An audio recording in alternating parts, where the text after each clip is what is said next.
in Kenya, people cross oceans to go see them. These people are tall, they jump high, they wear red, and they kill lions. You might be wondering, who are these people? These are the Maasais. You know what's cool? I'm actually one of them. The Maasais, the boys are brought up to be warriors. The girls are brought up to be mothers. When I was 5 years old, I found out that I was engaged to be married as soon as I reached puberty. My mother, my grandmother, my aunties, they constantly reminded me that your husband just passed by. Cool, yeah? And everything I had to do from that moment was to prepare me to be a perfect woman at age 12. My day started at 5 in the morning, milking the cows, sweeping the house, cooking for my siblings, collecting water, firewood. I did everything that I needed to do to become a perfect wife. I went to school, not because the Maasais, women or girls, were going to school. It's because my mother was denied an education. And she constantly reminded me and my siblings that she never wanted us to live the life she was living. Why did she say that? My father worked as a policeman in the city. He came home once a year. We didn't see him for sometimes even 2 years. And whenever he came home, it was a different case. My mother worked hard in the farm to grow crops so that we can eat. She reared the cows and the goats so that she can care for us. But when my father came, he would sell the cows, he would sell the products we had, and he went and drank with his friends in the bars. Because my mother was a woman, she was not allowed to own any property. And by default, everything in my family, anyway, belonged to my father. So he had the right. And if my mother ever questioned him, she beat her, abused her, and really, it was difficult. When I went to school, I had a dream. I wanted to become a teacher. Teachers looked nice. They wear nice dresses, high-heel shoes. I found out later that they're uncomfortable, but I admired it. But most of all, the teacher was just writing in the board, not hard work, that's what I thought, compared to what I was doing in the farm. So I wanted to become a teacher. I worked hard in school. But when I was in 8th grade, it was a determining factor. In our tradition, there's a ceremony that girls have to undergo to become women, and it's a rite of passage to womanhood. And then I was just finishing my 8th grade, and that was a transition for me to go to high school. This was the crossroad. Once I go through this tradition, I was going to become a wife. Well, my dream of becoming a teacher will not come to pass. So I had to come up with a plan to figure these things out. I talked to my father. I did something that most girls have never done. I told my father, I will only go through this ceremony if you let me go back to school. The reason why, if I ran away, my father will have a stigma. People will be calling him the father of that girl who didn't go through the ceremony. It was a shameful thing for him to carry the rest of his life. So he figured out, well, he said, okay, you'll go to school after the ceremony. I did. The ceremony happened. It's a whole week long of excitements. It's a ceremony. People are enjoying. And the day before the actual ceremony happens, we were dancing, having excitement, and through all the night, we did not sleep. The actual day came, and we walked out of the house that we were dancing. As we danced and danced, we walked out to the courtyard, and there were a bunch of people waiting. They were all in a circle. And as we danced and danced, and we approached this circle of women, men, women, children, everybody was there. There was a woman sitting in the middle of it. And this woman was waiting to hold us. I was the first. They were my sisters and a couple of other girls. And as I approached her, she looked at me, and I sat down. And I sat down, and I opened my legs. As I opened my leg, another woman came and this woman was carrying a knife. And as she carried the knife, she walked toward me, and she held the clitoris, and she cut it off. As you can imagine, I bled. After bleeding for a while, I fainted thereafter. It's something that so many girls, I'm lucky I never died, but many die. It's practice, it's no anesthesia, it's a rusty old knife, and it was difficult. I was lucky because, one, also, my mom did something that most women don't do. 3 days later, after everybody has left the home, my mom went and brought a nurse. We were taken care of. 3 weeks later, I was healed, and I was back in high school. I was so determined to be a teacher now, so that I can make a difference in my family. Well, while I was in high school, something happened. I met a young gentleman from our village who had been to the University of Oregon. This man was wearing white t-shirt, jeans, camera, white sneakers. And I'm talking about white sneakers. There's something about clothes, I think, and shoes.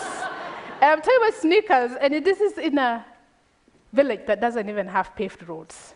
It was quite attractive. I told him, well, I want to go to where you are, because this man looked very happy. And I admired that. And he told me, well, what do you mean you want to go? Don't you have a husband waiting for you? And I told him, don't worry about that part. Just tell me how to get there.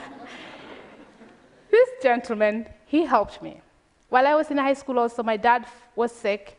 He got stroke, and he was really, really sick. So he really couldn't tell me what to do next. But the problem is, my father is not the only father I have. Everybody who is my dad's age, male in the community, is my father by default. My uncles, all of them, and they dictate what my future is. So the news came, I applied to school, and I was accepted to Randolph-Macon Women's College in Lynchburg, Virginia. And I couldn't come without the support of the village, because I needed to raise money to buy the air ticket. I got a scholarship, but I needed to get myself here. But I needed the support of the village. And here again, when the men had and the people had that a woman had gotten us an opportunity to go to school, they said, what a lost opportunity. This should have been given to a boy. We can't do this.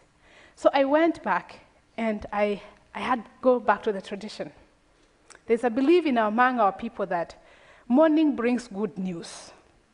So I had to come up with something to do with the morning, because there's good news in the morning. And in the village also there's one chief or an elder who has, if he says yes, everybody will follow him.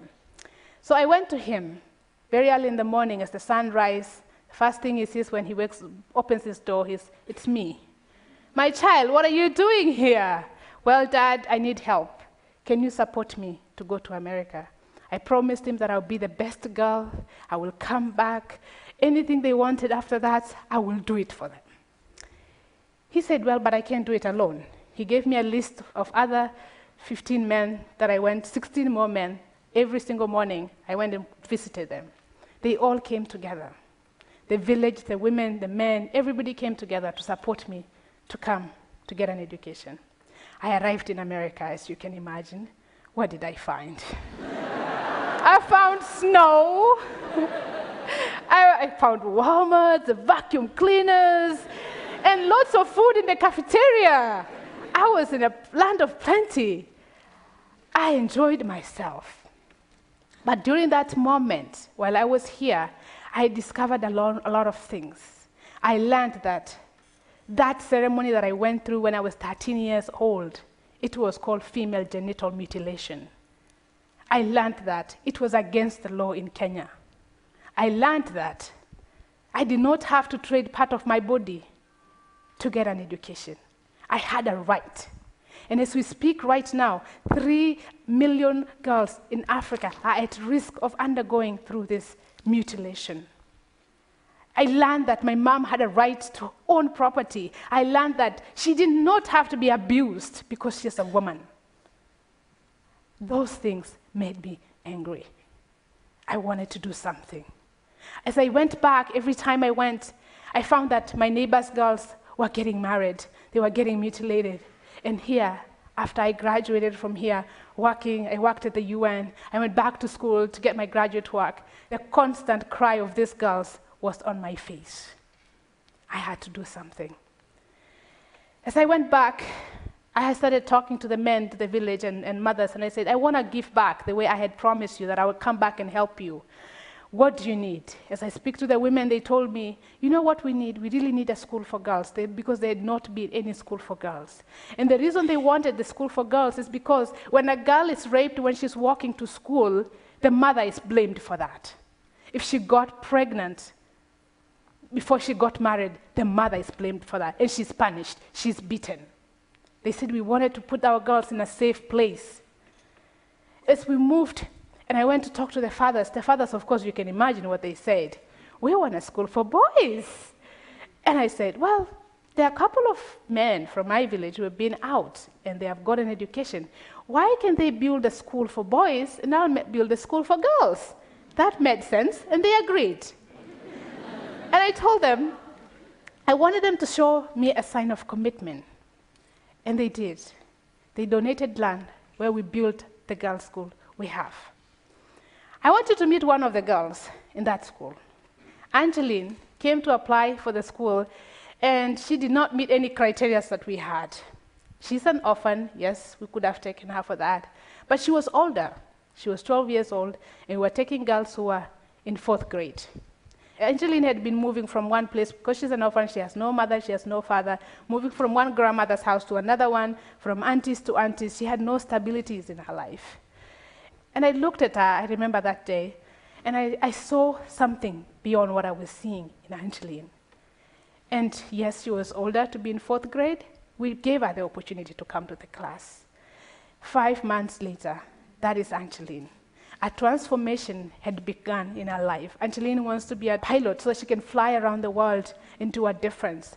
She was not the top student when we took her. Now she's the best student, not just in our school, but in the entire division that we are in.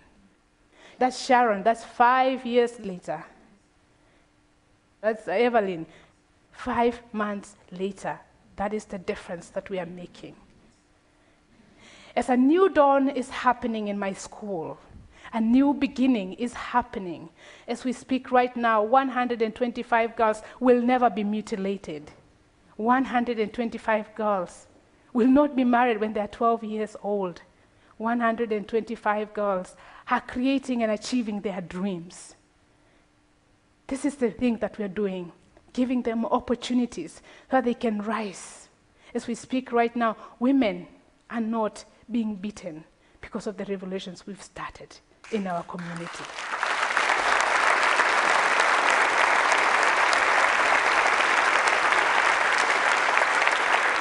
I want to challenge you today. You're listening to me because you are here very optimistic. You are somebody who is so passionate.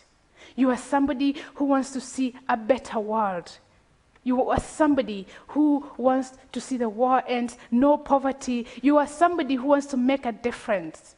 You are somebody who wants to make our tomorrow better.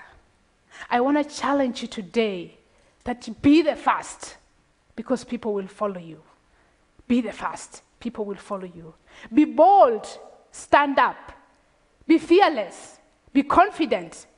Move out, because as you change your world, as you change your community, as we believe that we are impacting one girl, one family, one village, one country at a time. We are making a difference. So if you change your world, you're going to change your community, you're going to change your country, and think about that. If you do that and I do that, aren't we going to create a better future for our children, for your children, for our grandchildren, and we will live in a very peaceful world. Thank you very much.